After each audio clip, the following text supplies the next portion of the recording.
Hey, hi, hello. This video is not my usual kind of video. It's, I'm dipping my toes into Storytime videos. Feel free to click off now. Also, this is not scripted. Like, at all. Because when I try to do a scripted video, I don't sound like an actual human being, and instead, I sound like Siri. I kid you not, I sound like Siri. Also, if you hear, background chatter, that's because my dad has no consideration for anyone else and is very loud. He probably heard me say that. Anyway, Storytime. What was this about again? Oh, right.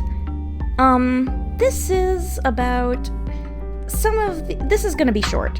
This is, some of the... Okay, I figured out what I wanted to say now. I am a firm believer in the supernatural. A very, very firm believer in the supernatural. I'm pretty sure ghosts are real. I'm pretty sure psychic powers are real. Fairly certain this house is haunted. So, I'm gonna tell you all about some of my, spooky experiences. I know it's not October, but I made this video because I felt like it, okay? Well, where do I start? I should probably start off with my earliest experience in my memory. Now, this probably has some mundane explanation, but I honestly have no idea what it is. Okay. So when I was about 3 years old, I think I was about 3, maybe 4, whatever it is, I can remember it far more clearly than a lot of my other memories from that age, because it's just so unsettling, and it's stuck with me. When I was a little kid, my mother worked the graveyard shift, effectively, at a nursing home. Which meant that she would go to leave for work at around 8 or 9 in the evening. She'd come back at 7 a.m. and she'd sleep most of the day.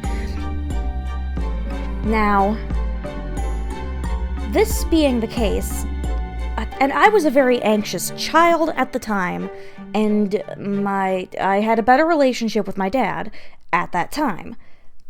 So, when I was little, I would often wake up in the middle of the night, and I would be very anxious, and I would go into my parents' bedroom, and I would crawl in bed with my dad, and I'd sleep in there.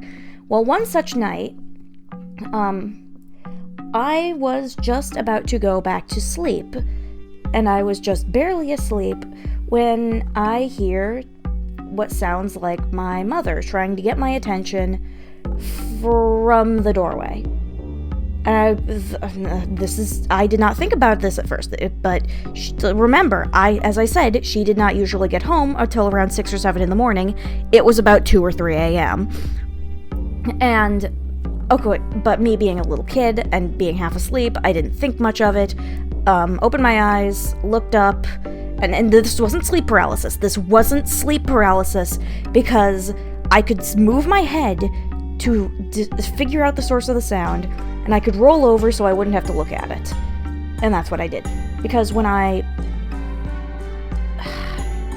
moved my head to see what Mom wanted, and I assumed she was just going to kick me out of the bed because it was technically her bed, I look up and I see not my mom, but... for reference, my mom is very short and has very much like the German housewife body type. This woman that I saw in the doorway was rather tall. I think her head just about brushed the top of the doorway. Had sickly bluish gray skin, very stringy hair. I believe she was wearing a very fancy ornate white dress, and I think she might have been wearing a headdress or a veil of some kind. And her face. Jesus Christ, her face looked like a dead thing forced to walk that had come to bother me in the middle of the night for some reason. And again, this wasn't sleep paralysis because I was able to roll over right afterwards so I wouldn't have to look at it.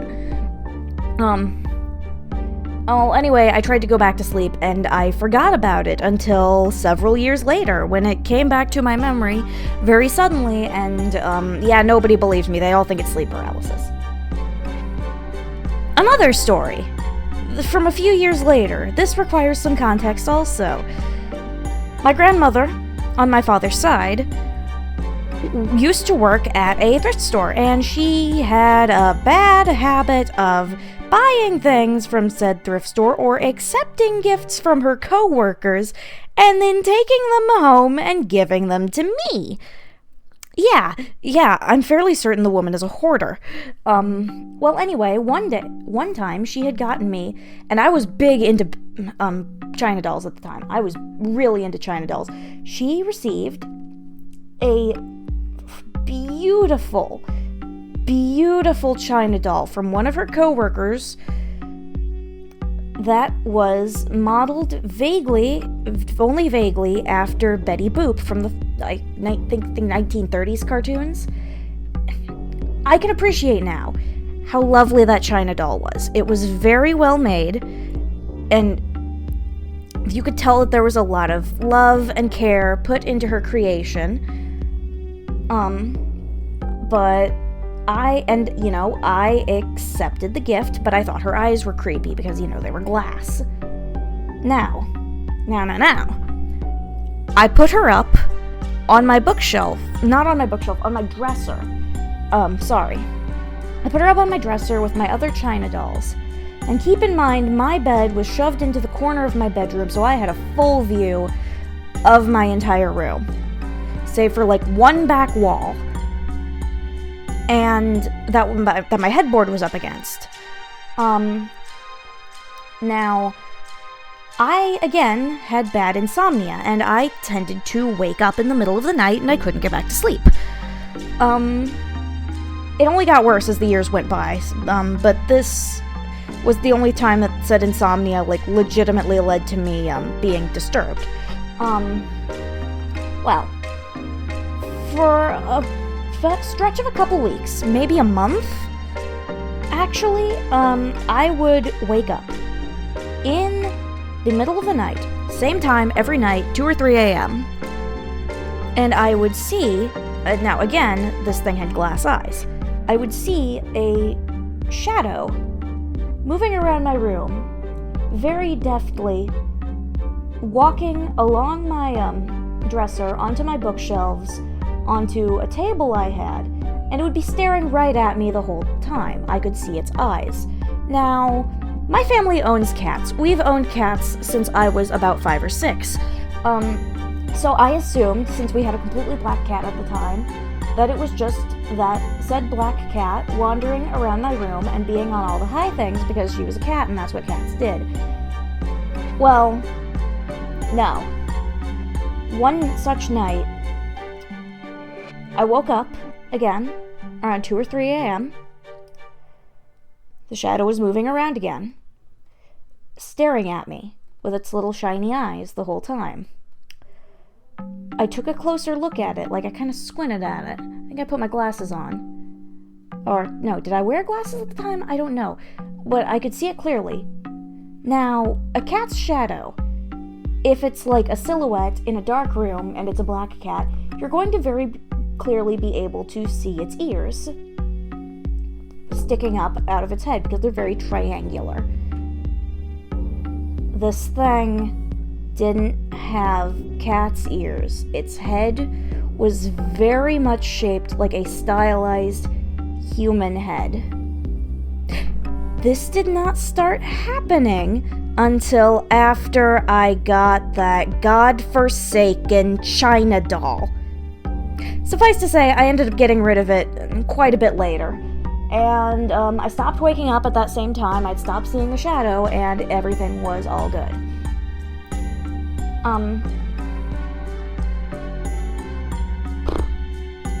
Yeah, that's probably by far the most disturbing one.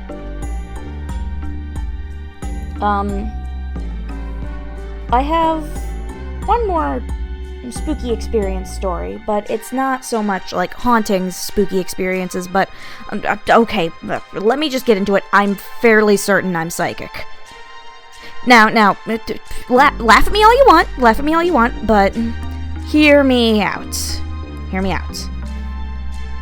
Starting in, I think, late elementary into middle school, starting one summer when I was taking summer classes for fun, I started having very odd dreams. They were very quick. They would last about 5 seconds at most. Usually less than that, sometimes less than 1 second. And, well, this first dream, it detailed me kneeling on the floor of one of my classrooms in 6th grade. One of my 6th grade classrooms in the, I believe, English class? Or something like an English class. I was kneeling on the floor. I had some sort of, like, top-down plan. No, not top-down. It was, like, kind of a...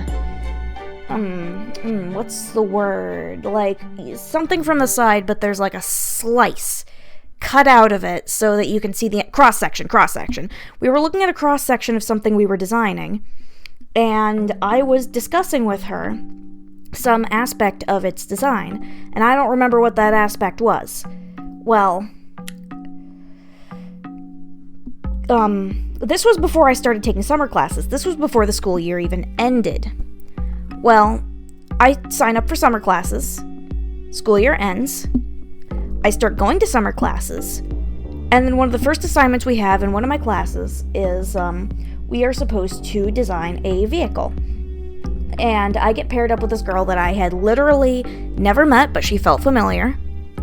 And we were talking to each other about our design, and it was just kind of flowing naturally. We're bouncing ideas off of each other. She came up with about half of it.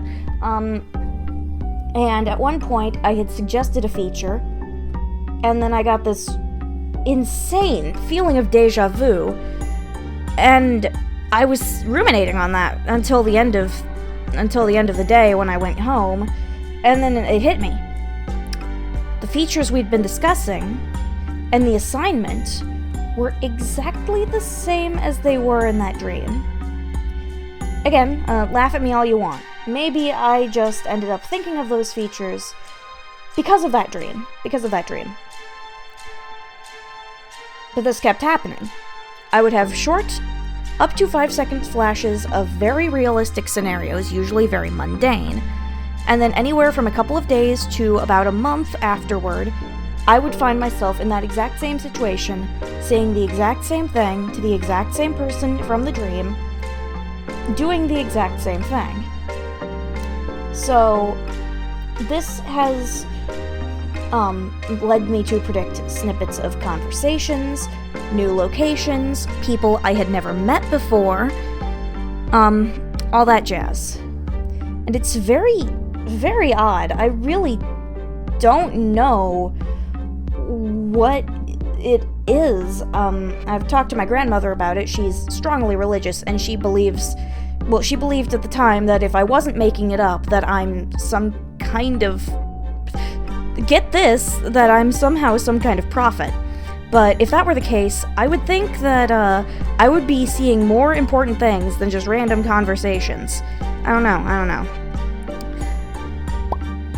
But, yeah. Interestingly enough, I'm not the only person in my family to have that happen. My older brother once accurately predicted who would end up being student council president back at his middle school, and he'd just been idly thinking about it. It was well before they had announced it. He barely knew who the person was. And didn't like them besides. And my mother mentioned once, having a dream in which she was in this horribly ugly room, where she was talking to some girl she barely knew, or didn't know at the time.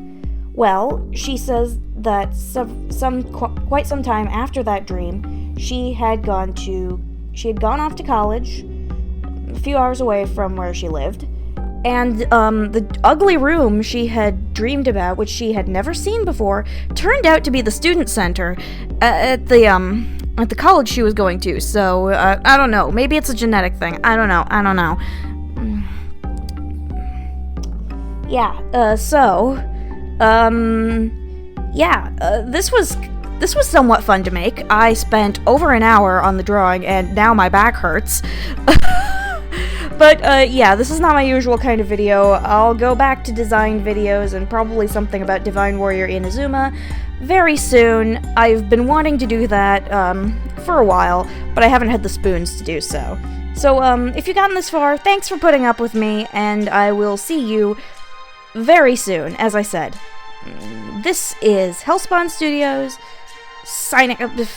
No, that's bad. I haven't got a good outro yet. I'll come up with one in the next video, okay? Goodbye.